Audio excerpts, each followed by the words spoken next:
October 2003, a lost hunter seeking help in Southern California sends out a flare, accidentally igniting a forest fire that spreads fast and furiously. Lakeside, California, just east of San Diego. As firefighters battle the out-of-control blaze, James and Aubrey Service go to sleep, thinking they're a safe distance away. We went to bed the night before and woke up about 3 in the morning to smoke and flames, and the whole world was on fire. Fueled by high winds and dry conditions, the deadly blaze heads straight for the Service's home. The mountain that we lived on was just completely engulfed in flames, and the smoke and ashes were, raining down all around us. The Services have only minutes to save themselves and their 2 small children. They quickly pack what they can into their 2 cars, including boxes of family photographs and a video camera. When I set the camera down in panic to get everybody out of the house and the car, I actually turned the camera on. Oh, wow. It's been recording this whole thing? As they head out, the fire is only 200 yards away and closing in. With no help in sight, the Services try to outrun the enormous fire. James in one car, Aubrey and their children behind him. Oh, crap. There was nowhere to turn around. There was fire behind me, fire all around me, and the only way out was to just drive through it. And I was just thinking, my truck, we're gonna catch on fire, this truck's gonna blow up. In desperation, Service makes a split-second decision and tries to save his family. I just honked my horn and said, get out of the way. Man, go! And I put it in gear, and I just put my foot to the floor, and I just drove straight into it. That is hot. Hotter than hot. The flames were blowing across the road. It was about as tall as a telephone pole. Oh my God, that's hot. I think when you're faced with that kind of situation, when you're really in a life or death situation, you don't have time to think. Oh, Aubrey, Lord, Father, get my family through this. Service can only hope it's not too late for his wife and children behind him. I knew that she had followed me up to the point, to the end of our dirt road, where there were other cars stopped and the flames were blowing across the road. But I didn't know if she had followed me up onto the road and then through the wall of flames. Oh, Aubrey, Lord, Father, get my family through this. Finally, Service breaks through the wall of fire. And I broke through the flames, and I was on the other side, and there was no fire in front of me. It was just open road. I just drove through a wall of flame, hotter than I've ever experienced in my life. After turning his car around, Service spots 2 headlights in the distance. Is that my wife? Remarkably, Aubrey and the Service children also escaped the intense flames without injury. We're okay. Oh, awesome. James, let's go.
Welcome back to Weather Caught on Camera. I'm Mike Bettis. We've seen the devastating effects of raging wildfires, but what about the fury of surging floodwaters?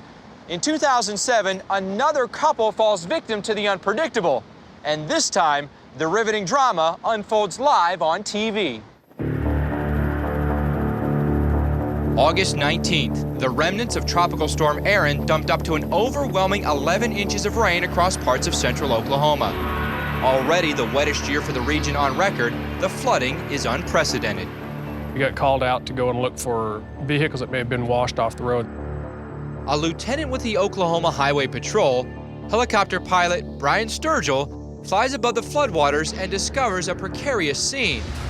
In Kingfisher, just outside of Oklahoma City, Bernice and Leroy Crittenbrink, swept away by a mighty flash flood, are waiting helplessly as their vehicle floats downstream. We really were overwhelmed with the situation. We really don't train to attempt to rescue people from moving floodwaters out of a moving vehicle, out of a helicopter. And with no basket to lower, the helicopter is not equipped for rescue. Well, our helicopter's not a rescue helicopter, it's an observation helicopter. Also aboard the chopper is Kingfisher Fire Chief Randy Poindexter. My initial thought was, I'm gonna have to grab one of them and swim.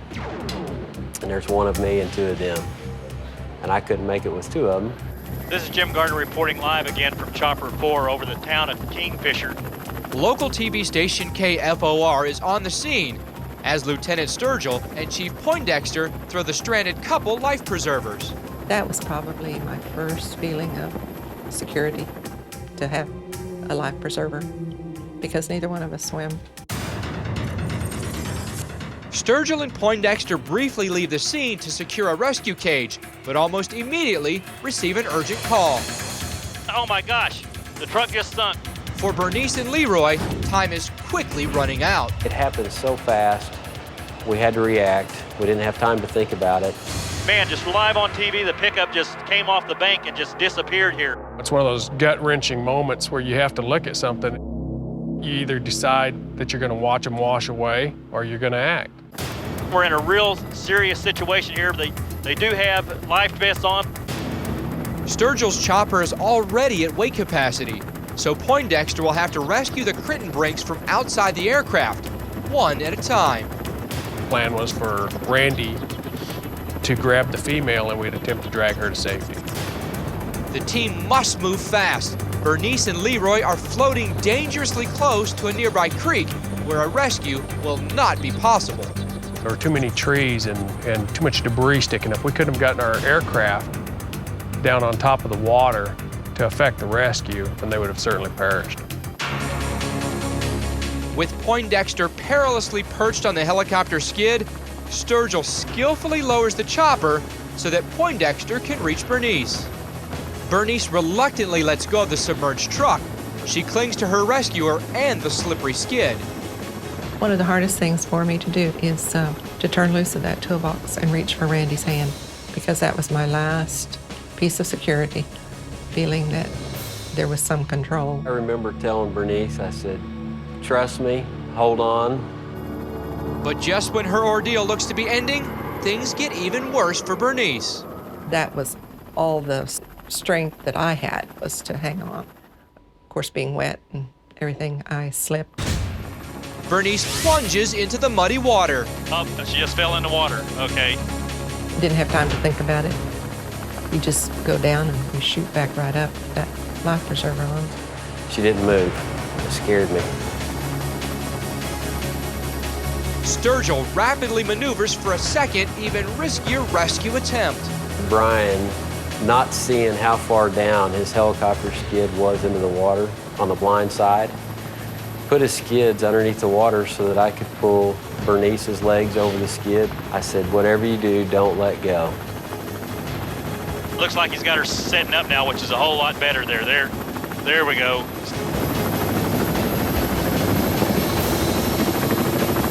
Bernice is finally flown to safety, but Leroy is still waiting helplessly in the water, and time is not on his side. When we left Leroy at the truck, he just didn't look good. He looked like he was going into shock. We really didn't expect that he would be there. Remarkably, Sturgill and Poindexter find Leroy alive, but fading fast. They tell me that after you've been in something that's so long, your body just shuts down. So I think that's probably what I was in when this shutdown mood. And Leroy's rescue will be even more challenging than the last. Aircraft controls were up against the limits. In other words, we could not make the aircraft continue to fly upright if we had lifted him out of the water at that point at the truck. Leroy is dragged through the water toward drier ground, but he too slips away. I lost him. He went downstream a little ways. Sturgill masterfully flies backwards to Leroy for a second attempt, but again, Leroy loses his grip. I was concerned at that point in time that maybe he had given up. The pilot spins the helicopter around for a third attempt. I told Leroy to hold on the best he could. I said, don't let go. I can't get my arm around you. Leroy hangs on for dear life, flying upside down over the raging floodwaters. I had my arms wrapped around the skid like this to try to hold on longer. Finally, Poindexter is able to lift Leroy out of the water and onto the skid. We lowered the skids under the water, and Randy was able to pick him up and get him up on the skids of the aircraft. I was a little worried about the telephone poles and the trees and everything else. I told Leroy, I said, don't let go. We got him right on the edge of the highway and got him off the helicopter, and I was relieved, he was relieved, he was on dry ground. Because they were dropped in different locations, Bernice and Leroy are separated for hours. But later that day, husband and wife are reunited, grateful for a second chance and happy to be alive. You just really feel blessed that somebody put their life on the line for you. I just kind of feel like that we're real lucky to be here. Good to be alive. Yeah, real good. Up next, a twister swallows a farmhouse, and it's all caught on camera.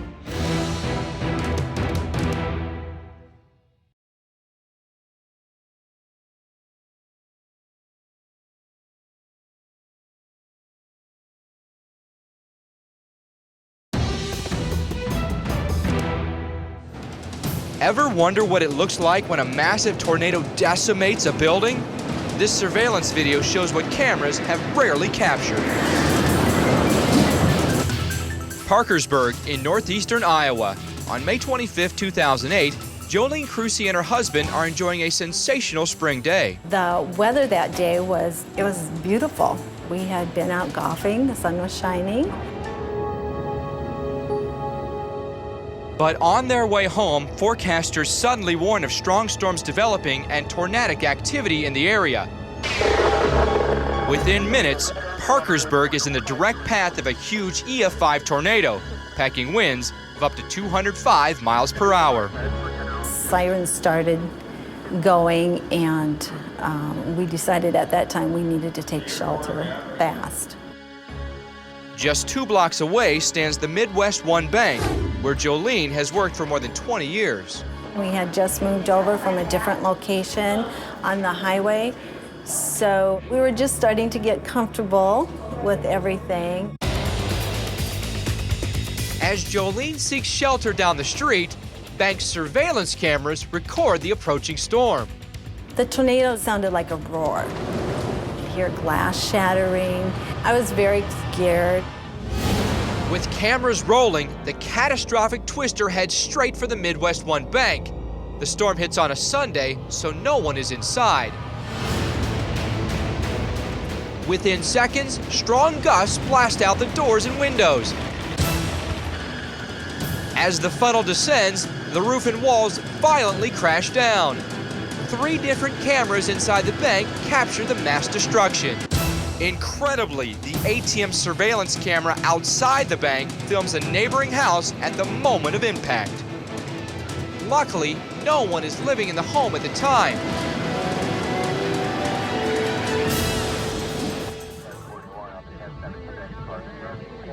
The EF5 tornado leaves 7 people dead and destroys more than half the buildings in Parkersburg, including Jolene's home and the bank. It's amazing the surveillance video survives to document the raw power that caused so much devastation. Coming up, here they come down the hill. a reporter flips over the weather. When Weather Caught on Camera continues.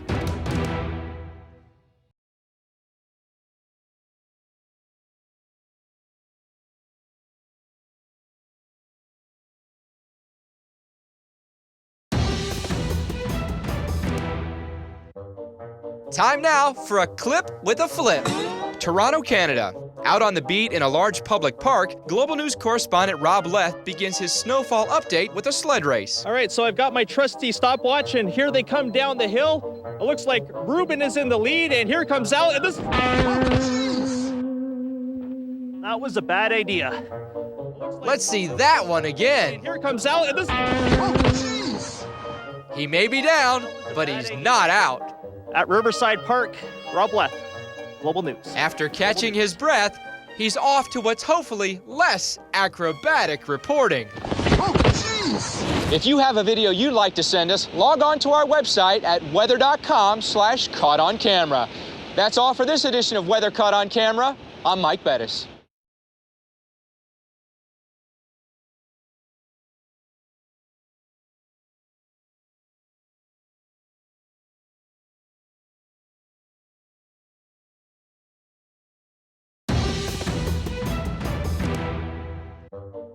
Time now for a clip with a flip. Toronto, Canada. Out on the beat in a large public park, Global News correspondent Rob Leth begins his snowfall update with a sled race. All right, so I've got my trusty stopwatch, and here they come down the hill. It looks like Ruben is in the lead, and here comes Al. And this... That was a bad idea. Let's see that one again. And here comes Al. And this... He may be down, but he's not out. At Riverside Park, Rob Leth, Global News. After catching his breath, he's off to what's hopefully less acrobatic reporting.